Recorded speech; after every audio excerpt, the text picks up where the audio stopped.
Very sorry for that. ఎందుకంటే ఒక moral సపోర్ట్గా చెప్పగలుగుతాను తప్ప తన తన ఫీలింగ్స్ని అంటే ఎలా సాటిస్ఫై చేయాలో అర్థం కావట్లేదు. But what ever she's facing and what ever she's said ఇప్పుడు మీ అందరి ముందు చెప్పింది. తను ఆల్మోస్ట్ 2 డేస్గా నాకు చెప్తూనే ఉన్నారు. అండ్ ఎంత పెయిన్ ఉంది అనేది ఉండండి చేతిలో ఎంత పెయిన్ అనేది యాజ్ మనందరికీ సిస్టర్స్ ఉన్నారు, మదర్స్ ఉన్నారు, 100% మదర్స్ ఉండాలి. వీ నో ఒక లేడీ ఇంట్లో ఎలా ఫీల్ అవుతాయి, ఎలా ఉంటుంది పెయిన్ అనేది. సో ద సేమ్ థింగ్ నేను మాధవీలత చెప్పినప్పుడు అదే ఫీల్ అయ్యాను నేను. అండ్ ఇట్స్ ఇస్ అన్ఫార్చునేట్ ఇలా పెద్దోళ్ళు ఎంతో ఎక్స్పీరియన్స్ ఉండేవాళ్ళు ఇలాంటి మాటలు మాట్లాడటం అసలు ఏమీ తెలియకుండా. బేసిక్గా వచ్చేసి మీరు ఒక పోస్టర్ చూసి మాట్లాడుతున్నారు, బట్ ఆ పోస్టర్ అనేది దాని వెనక క్రియేటివిటీ ఉందండి. అది అలా ఉండదు జనరల్గా. మేబీ అది మీకు ఐడియా లేకుండా మనం చెప్పేస్తున్నారేమో. It's all creativity. ఇప్పుడు ఏదైనా ఒక పోస్టర్లో కానీ లేకపోతే ఒక ఫేస్ ఇంట్లో స్కార్స్ కానీ అది నిజంగా ఉండవు, అవన్నీ మేడప్ అవి. సో ఫస్ట్ బేసిక్గా నేను ఎక్కువ డీటెయిలింగ్ వెళ్ళట్లేదు, ఎందుకంటే నిజంగా కొన్ని మనం మాట్లాడి కూడా చాలామంది పిల్లలు కూడా చూస్తుంటారు ఛానల్స్ని. సో నేను కొంచెం లిమిటెడ్గా మాట్లాడుతున్నాను.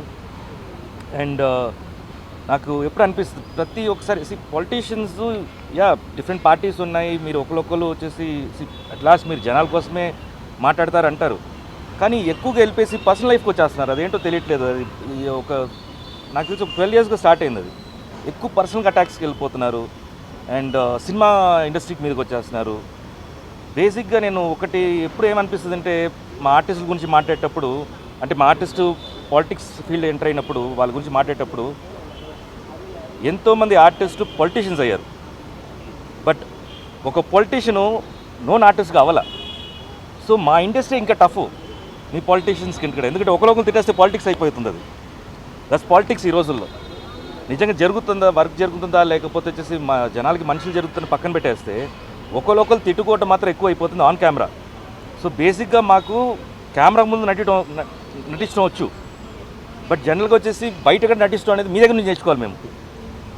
సో ప్లీజ్ మా జోలికి రావద్దు, మిమ్మల్ని రిక్వెస్ట్ చేసుకున్నాను అంతే. మీకు పార్టీ రకంగా లేకపోతే పాలిటిక్స్ రకంగా మీరు ఏమైనా మాట్లాడుకుని కానీ ఇండస్ట్రీని లాగొద్దు. దీంట్లో ఇండస్ట్రీ అమ్మాయిల్ని ప్లీజ్ లాగొద్దు. బికాస్ బతుకుతారం ఏమో అన్నారు, కానీ వాళ్ళు నిజంగా వచ్చేసి ఎంతో పెయిన్ఫుల్గా ఇండస్ట్రీలో లోపల వచ్చి ఆ తెర మీద వాళ్ళ ఫేస్ రావాలంటే దాని మీద ఎంతో కష్టం ఉంటుంది, డెడికేషన్ ఉంటుంది. అంత ఈజీ కాదు. సేమ్ మొగాలు కూడా అంతే. It's not only the passion, this lot of time, lot of ఏం చెప్పాలి, అంటే మీకు టెక్నికల్గా చెప్పాలంటే ఆడిషన్స్ అని అంటారు అండి. ఆడిషన్స్ ఎన్నో పొద్దున్న నుంచి నైట్ దాకా వచ్చేసి ప్రతి ఆఫీస్కి వెళ్తేనే ఆ గుర్తింపు ఎవరో ఒకరు గుర్తిస్తారు. So it's not that easy. So please మీ అందరికి రిక్వెస్టే, ప్రతి ఒక్కరికి నేను ఇండివిజువల్గా చెప్పట్లే, ప్రతి ఒక్కరికి రిక్వెస్ట్ చేస్తున్నాను, ఇండస్ట్రీ జోలికి రావద్దు please. Thank you so much. Sorry, main ఇదేంటంటే ఇప్పుడు మాధవీలత గారు కొంచెం కంప్లైంట్ లెటర్ ఇచ్చారు. మా ప్రొసీజర్ ఏంటంటే ఇప్పుడు మేము ఈసీ మీటింగ్ కండక్ట్ చేసుకోవాలి.